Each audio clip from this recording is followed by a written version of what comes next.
Good morning. Welcome one and all to the First Unitarian Society of Madison. My name is Rosalind Woodward, and I am a member of the lay ministry worship team. I'm grateful to be joined this morning by Linda Warren, Philip Delaquest, and Drew Collins, who are doing the music this morning. Dan Carnes is our technical whiz, and the Reverend Doug Watkins and Nancy Vedder Schultz are joining me during the worship. As Unitarian Universalists, we're called by love to cultivate relationships, to nurture mind and spirit, and grow justice in the world.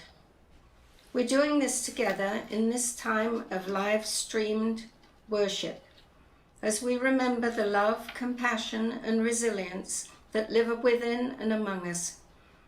We may be isolated, but we're never alone.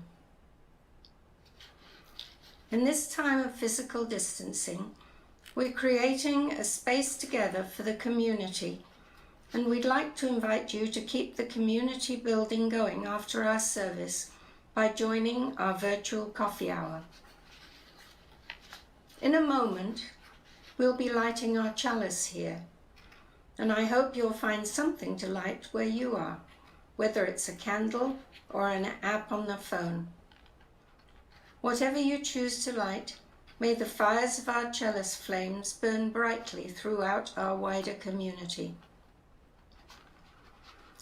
I invite you now to take a breath and enter into a time of centering silence.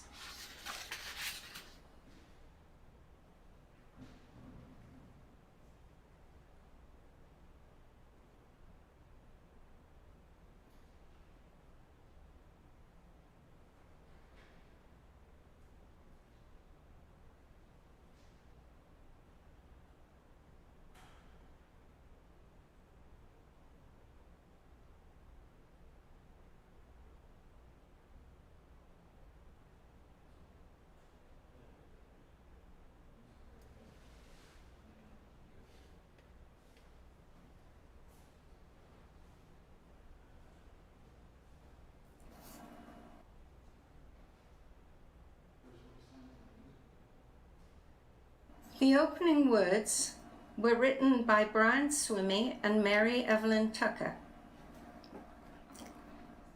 We know that the obstacles to a sustainable development and flourishing of life's ecosystems are considerable. To meet these challenges, the next stage of evolutionary history will require an expansion of our worldview and ethics. The human community has now, for the first time, a scientific story of the evolution of the universe and our planet that shows our profound connection to the evolutionary process. We're only discovering its larger meaning as evolution continues to unfold. We're realizing, too, that evolution moves forward through transitions. The movement from inorganic matter to organic life, for example, or from single-celled organisms to plants and animals. All such transitions come at times of crisis, involve tremendous cost, and result in new forms of creativity. We are in such a transition moment. Surrounding this moment is a challenge to older paradigms of the human as an isolated being in a random, purposeless universe. Peter Raskin has called this the Great Transition, while Joanna Macy named it the Great Turning. Our consciousness is shifting from valuing individualism to embracing interdependence on a vast scale. And now, if you join me in the lighting of your chalice, whatever that might be, the words should be on your screen. I am only one, but I am one. I cannot do everything, but I can do something. And I will not let what I cannot do interfere with what I can do.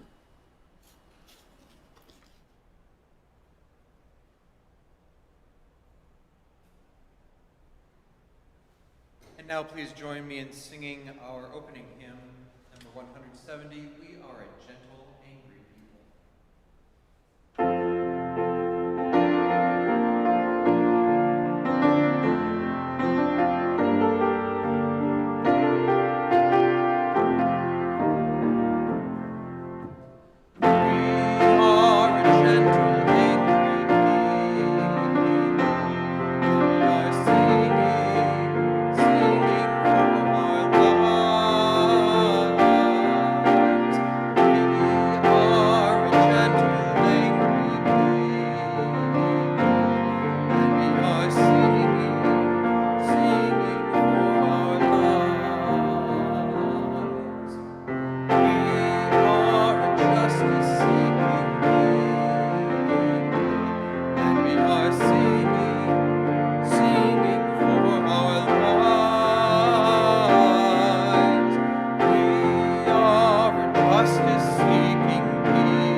Hello, I've got a story for you right now.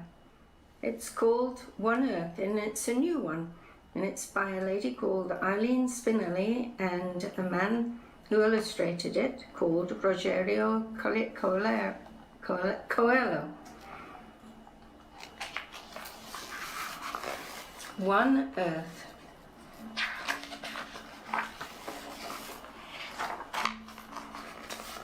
One wide sweeping sky. 2 honeybees.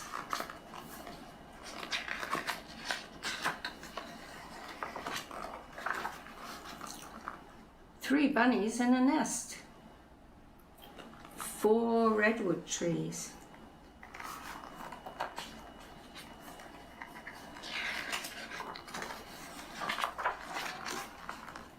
Five clumps of yellow flowers. 6 turtles snoozing.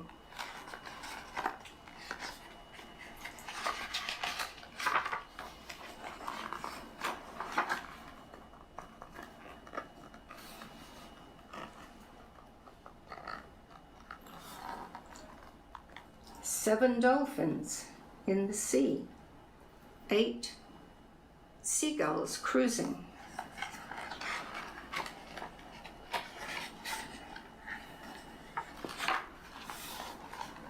9 worms underground, 10 fields to plough,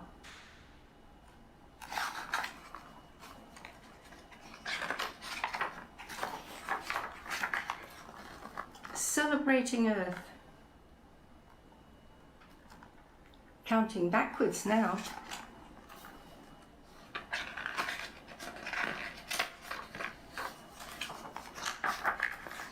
10 scraps of litter.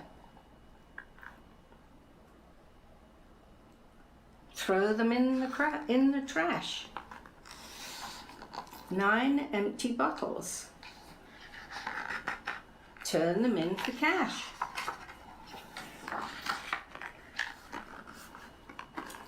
8 plastic grocery bags. Weave them into mats. 7 towels getting thin. Good for shelter cats.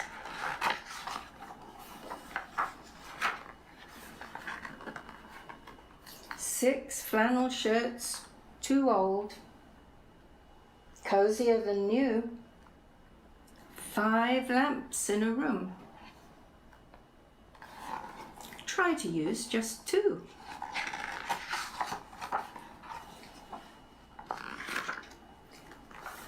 4 pairs of socks with holes. You can learn to sew.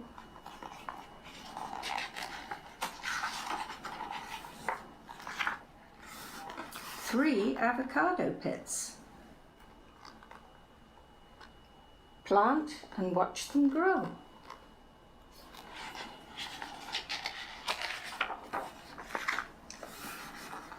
2 broken bicycles. Fixing can be fun. Almost finished counting now. Now we're down to 1. 1 moon.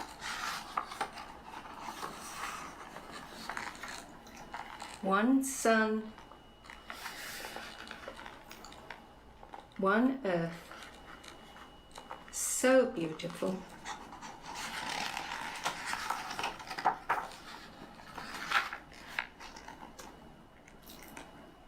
Remember,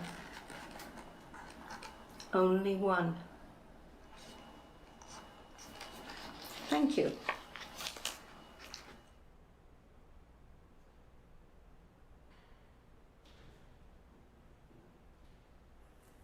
Now let us sing together hymn number 168, One More Step.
Cool cool down.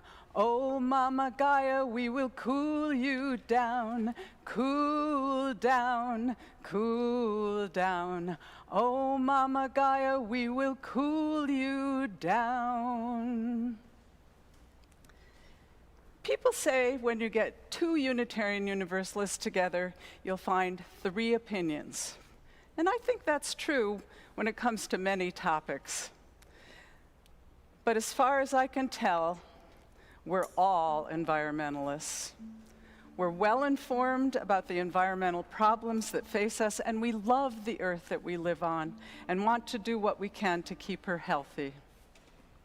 If you need proof, just look in our parking lot in normal times, and you'll see that we have more than the average number of Priuses. But we're also Americans. And if we haven't spent a great deal of time informing ourselves about green issues, we may believe that recycling using energy-efficient appliances and driving a Prius is enough. Americans account for 5% of the world's population, but we consume 24% of the world's energy. The bad news is that one American consumes as much energy as 2 Japanese, 6 Mexicans, 31 Indians, 128 Bangladeshis, 370 Tanzanians, and 370 Ethiopians. In fact, we would need not just one Earth, but 4.2 Earths to sustain the world's population if everyone lived like an American. As a people who assert our respect for the interdependent web of all existence of which we are a part, our 7th principle, we Unitarian Universalists have to do better than the average American. Our deep reverence and concern for the natural world needs to be translated into action. And so at First Unitarian, the Sustainability Ministry team was created to help us in our transition to a greener FUS, as well as hopefully a greener Madison as well. I'd like to show you the 5-minute slide presentation about our sustainability efforts here at FUS that I created with Eric Sundquist and then delivered at the Renewable Energy Conference last January. I gave this talk for 600 people to showcase what our sustainability ministry team has accomplished in the last few years and our continued work since then. Since its inception, First Unitarian has considered itself green, but the definition of that term has changed over the years. As you probably know, especially if you listened to John Powell's sermon last week, Frank Lloyd Wright was considered by many the father of green architecture. And of course, he was the architect for our landmark meeting house. Wright wanted his buildings to harmonize with their surroundings. As a result, he used the forms and colors of nature as his design touchstones. But he also used expanses of single-pane glass to blur the boundary between indoors and outdoors, which is not our sense of green today and has cost us more in energy than many of us would like. As one of Wright's best-known designs, the original meeting house was named a National Historic Landmark. Being the stewards of this treasure, we've been careful to preserve it and avoid incompatible uses. Given that history and beauty, we made national news 12 years ago when we expanded in a way that would both protect the green aesthetics of the Wright building and move us towards a new green sustainability. I think all of us here at FUS would agree that we're proud of how gorgeous and how green our new building is. And we're not the only ones. The new addition, with a green roof and a geothermal heating, ventilation, and air conditioning system, received a gold-level LEED certification, the globally recognized symbol of sustainable leadership and achievement. But despite an interest in adding solar, solar energy at that time, we weren't able to generate the needed funds. So the new addition left us with large utility bills, and given the source of electricity in Madison, which is over 50% generated by fossil fuels, it left us with large greenhouse gas emissions. So of course, discussions continued about how to change over to renewables and to increase our efficiency. Our 2017 capital campaign proposed $70,000 for solar arrays, but we didn't meet that goal. And even worse, replacing Wright's expensive copper roof had to come first, so that left us only with $35,000 for solar energy. 2 years ago, we created a sustainability ministry team and took additional steps towards becoming green. We identified potential sites on the flat roofs of the 1960s addition, as well as in the parking lot and on the grounds. And then we finally solicited 4 solar proposals focusing on the flat roofs. We went with the most ambitious, an 83 kilowatt system from Full Spectrum Solar. The panels were placed on roofs that are not a part of the original Frank Lloyd Wright structure. But the cost was much higher than what our capital campaign had promised. So fortunately, we received grants from Renew Wisconsin and Focus on Energy, and financed the rest through the Legacy Solar Co-op. Last October, we finally cut the ribbon on our long-sought solar system, and the system came online the following month. If you haven't noticed them yet, and it took me a while to see them, on this next slide you can see some of the panels. On the left, over the entrance to our new addition, and on the right, on a flat roof over some of our classrooms. In January, when I presented this talk for the first time, it was too early to predict annual production numbers with any certainty. But now, after 7 months, it looks like we'll generate 90,000 kilowatt hours for the year, about what Full Spectrum had estimated. As the solar project proceeded, we also hired HGA architects and engineers to help us reduce electrical consumption, especially the amount of energy our geothermal pumps were producing. Improving heating, ventilation, and air conditioning efficiency will have roughly the same effect as our solar project, and together, the two will reduce our conventional electrical consumption and its related emissions by about half. We're excited about how green we're becoming in both senses of the word, and we want to continue our progress. So the Sustainability Ministry team has created 7 subcommittees, all of which are anchored in an understanding of climate justice. And I'd like to tell you just a little about the exciting work that we have underway. First, we have Array It Forward, named for the solar panel array on our roofs. What we're doing on this committee is informing other Madison nonprofits about the advantages of mounting solar panels on their property. Since we prioritize the nonprofits of Black and Indigenous people of color, as well as nonprofits with fewer financial resources, our first contact was with the Boys and Girls Club in Madison. We also have created an Array It Forward fund that's being managed by Renew Wisconsin. 3 donors have already made contributions, and some of you might want to do this as well. Building conservation. This committee has the ultimate goal of 0 carbon emissions at FUS. They're a group of scientists and engineers with great technical depth and great enthusiasm as well. They're continuously evaluating how our buildings are performing in order to reduce our energy consumption. If you read our latest newsletter, you can see 2 graphs that summarize how their conservation efforts have paid off for FUS, both monetarily and in terms of sustainability. Education.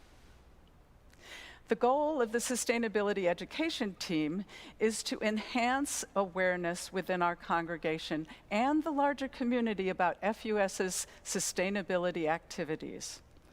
A second purpose of this committee is to notify FUS members of opportunities for involvement in climate action in the City of Madison and beyond. The Green Sanctuary Group is our local connection to the UUA Green Sanctuary Program, which supports UU participation in the environmental and climate justice movement. This movement seeks to live our seventh principle fully and achieve our vision of a viable and a just world for all. Working in collaboration with other UU congregations has allowed us to build on successful programs all around the country. The Grounds Group. The Grounds Group is investigating our property to see if changing the grounds could reduce the carbon footprint at FUS. The group has consulted with a landscape architect for suggestions about sustainable gardens. And it's also reviewed the original Frank Lloyd Wright drawings and discovered a triangular water feature that's tied to the landmark's architecture with a view to its possible construction. The Transportation Group.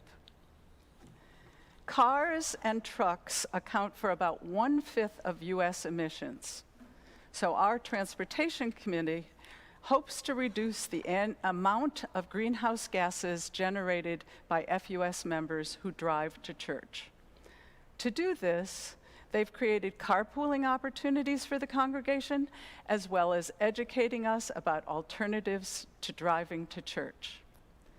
If you want to start sharing rides with other FUSers, you can sign up with Rideshare, etc. at rideshareetc.org by just entering First Unitarian Society as your quote-unquote company. The Sustainability Working Group.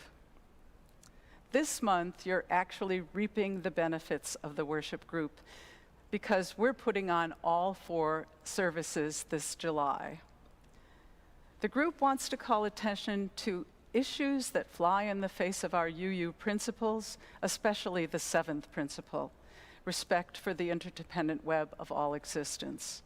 We also hope to propose forms of personal responsibility, opportunities, and climate justice activities to all of us at FUS. As a member of the Sustainability Ministry team, I can tell you that it's been one of the most stimulating experiences that I've had here at FUS. The members of this team are enthusiastic and committed to building a more livable planet for all of its inhabitants. We'd love to add your creativity to our joint efforts. Because as Americans, we need to remember to respect the interdependent web of all existence, of which we are only 5% of the human part. Cool down,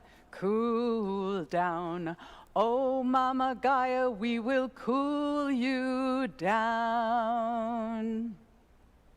Thanks.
ministry team met to formulate a charter. A lot of what they do goes on quietly behind the scenes, but that means many never hear about their activities. In the summer, some of the services are traditionally covered by the lay worship ministry team, so it was a no-brainer to suggest that this would be an ideal opportunity to let you know what they're doing. Last fall, climate change came roaring into the foreground. Flooding in Madison, Sweden's Greta Thunberg and the young people of the world, and our own FUS youth were asking us why they have to be recipients of a long-standing legacy of greed and denial. Little did we think then that we would be in the middle of a global pandemic, with the cumulative chaos from political shenanigans, an aftermath of centuries of racial suppression that has unleashed horrific incidents of police violence, and the resultant demonstrations that have intimately affected our congregation. Sustainability, broadly defined, covers economic, environmental, and social issues, or more memorably, people, profits, and planet. It considers present needs and tries to address them without compromising the future. It has become increasingly obvious that the real epidemic is not really COVID, but poverty and discrimination. Many people have been working multiple jobs, living paycheck to paycheck, and they're now unemployed and facing homelessness. It's clear the essential workers of this world are those who are the least rewarded and the most endangered by lack of healthcare and worker safety. Social supports are woefully inadequate, and a central organization to help with very basic survival is missing in action. The good news is that this whole scenario is mercifully highly unsustainable. So what now?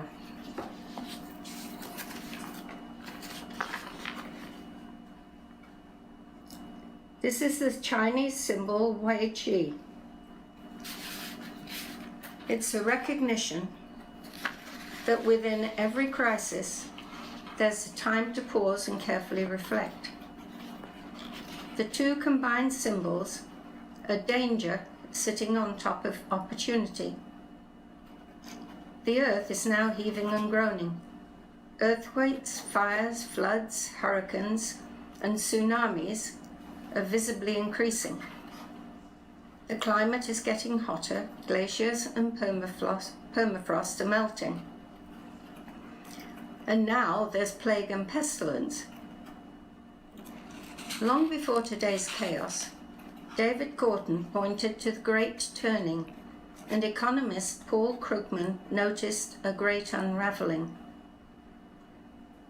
They looked at evidence from sophisticated telescopes and the astronauts' gorgeous photographs of our pale blue dot floating in space.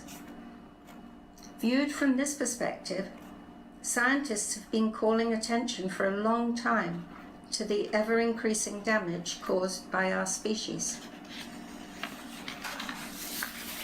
These scholars propose today's chaos is preparation for a shift in global consciousness. And if the pandemic has done anything, it's certainly shown we are undeniably interconnected. The world could collectively choose the destructive story of business as usual, economic growth, and get ahead at any cost. The more is better narrative of the industrial age is ravaging the planet. So herein lies the danger. Wei Qi again. Something akin to the worldview of cosmologist Brian Swimme might be, as he describes the planet, the greatest discovery of scientific enterprise. You take hydrogen gas, you leave it alone, and it turns into rose bushes, giraffes, and humans. The enforced pause that gives time to review what It is the enforced pause that gives time to review what Indigenous peoples have been saying all along. The earth is our mother. We need to take care of her. Where is the natural balance that's been ignored and violated? Is it possible to be the solution rather than the problem? I'm glad to say, with UU principles as a guide, members of the FUS long ago chose to jettison our rotten old story, or that rotten old story. John described the unfolding of Frank Lloyd Wright's vision, ruined truck and all, and Nancy's just described the more recent future-focused action. FUS is engaged in what Joanna Macy calls active hope.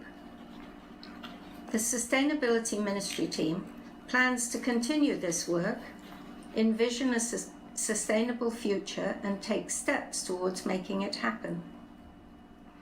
By now, you've hopefully seen the latest newsletter. If not, you can download it from the website. In it, the goals, actions, and points of contact for each subgroup is set forth. Some of the steps taken in the last months are modest. Some have recently been stymied by COVID, and others are being adjusted to the times. The transition will not necessarily be easy, but there is plenty to do, and you will be welcomed to that work. We're a privileged congregation, and as such are in a unique position here in Madison. I don't think anyone would argue that the greater the privilege, the greater the responsibility. The senseless violence taking place in our community has made many of us want to go out and do something immediately. But we're back to Wei Ji again. There's a relevant cautionary tale from one of our own elders.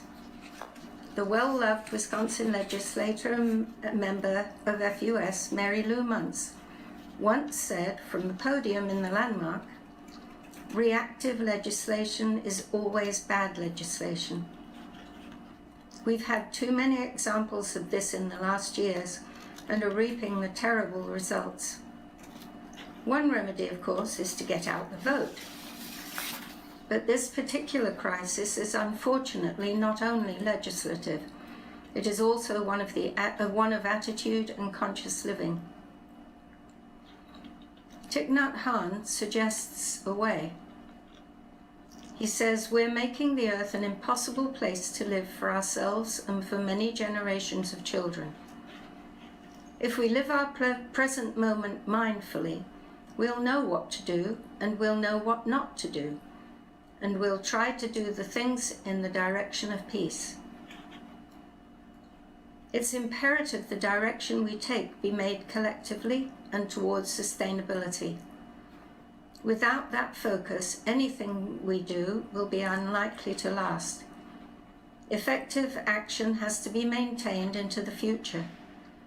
To do that will take careful discernment, similar to the care taken over the years on our own campus. There is still, however, immediate and necessary work to be done.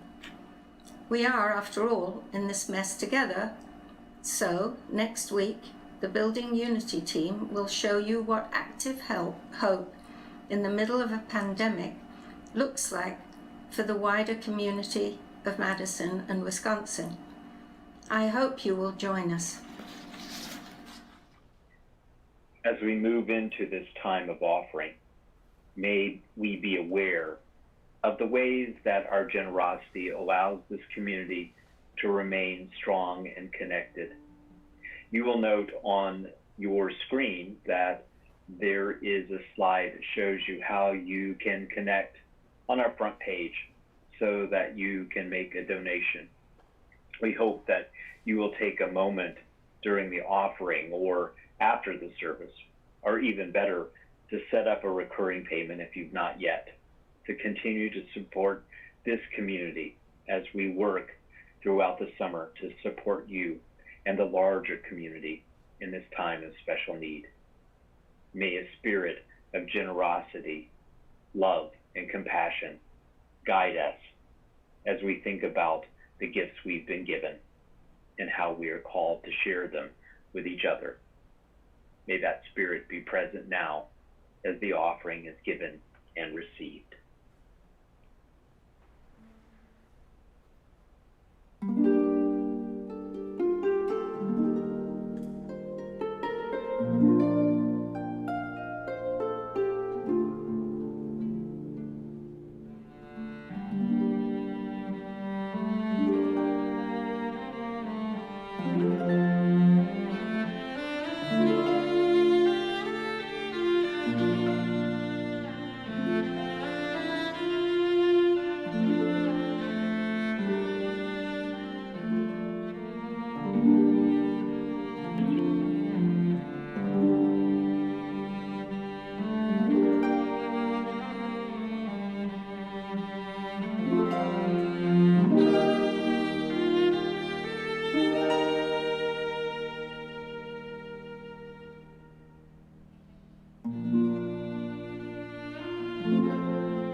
For July, our services may take many forms, but a consistent place that you will be able to offer your joys and concerns will be as part of our virtual coffee hour.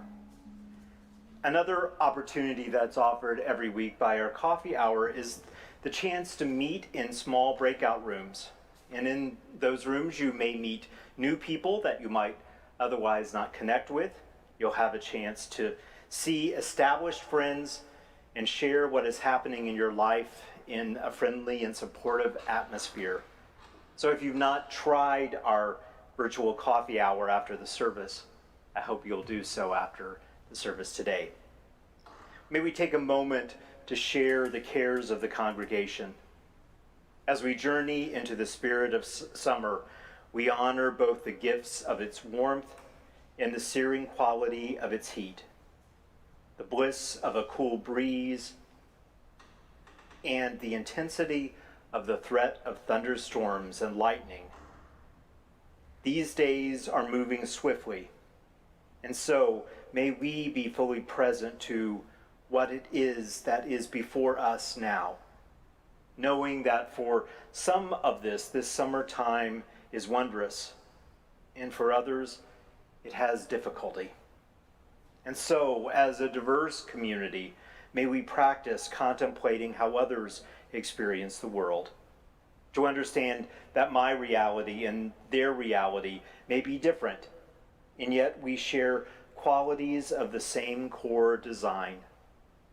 As a community, may we learn to listen for shared feelings, for places of connection. May we be curious and open to hearing difference.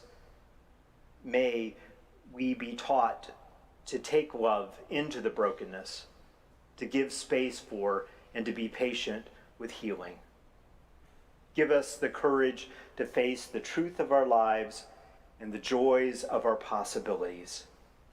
May we be students of essential goodness, strong in our knowing that each being is great in their generosity and also in some way insignificant challenge. May we have the strength to feel empathy even when we are tired in our lives. For a moment, as we breathe together, I light a candle to represent the joys and sorrows held by our community. In our sharing, in our connection, in our action for healing and celebration, in all these things and more, we continue to build the beloved community. May love continue to guide us. Amen, and blessed be.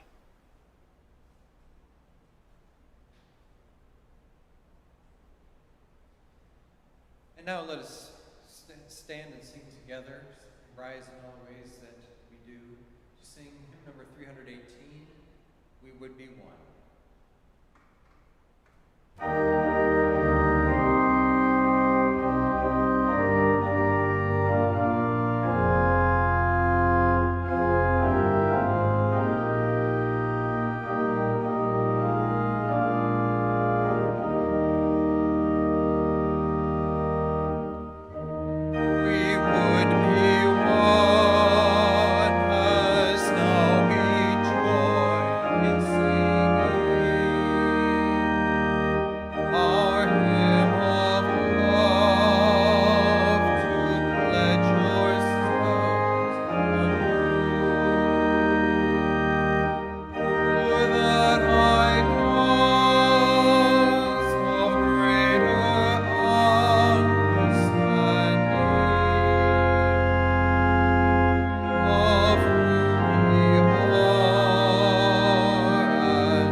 And now, as we leave this space, we hear words written by Wayne Arneson. Take courage. The way is often hard, the path is rarely clear, and the stakes are very high. Take courage, for deep down there is another truth. We are not alone. And now, as we extinguish the chalice, we listen to the words of Elizabeth Seller Jones. We extinguish this flame, but not the light of truth, the warmth of community, or the fire of commitment. These we carry in our hearts until we are together again. And now let us have a final gift of music.